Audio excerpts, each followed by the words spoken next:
Let's say I have the number 729.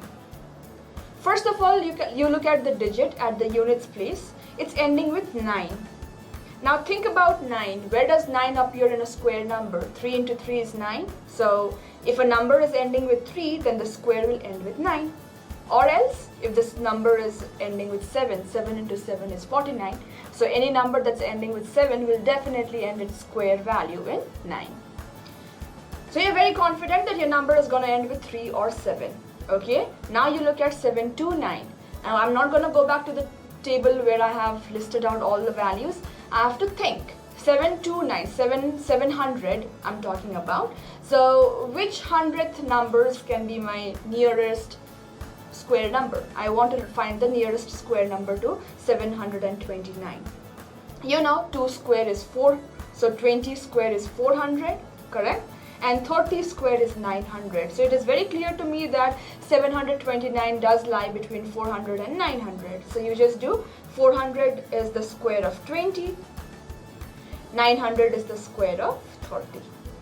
So it is very clear that your number should be either 23 or 27. One of them is the answer. Now, how to find which one is the answer? You have two options, not one. So you have two options because 729 is closer to 900 more as compared to how close it is to 400. If you look at the distance, 400 might be here, 400 is here, and 900 is here. 729 is more closer to 900, thereby we are choosing the value on the higher side. And hence my answer has to be 27. This is how I find the square root of any number, any perfect square number, just by looking at two things. That is, the number is ending with something, some particular digit, and the other thing I look at is between which two perfect square numbers does it lie, between which two perfect square numbers of numbers ending with 10 or numbers ending with 0.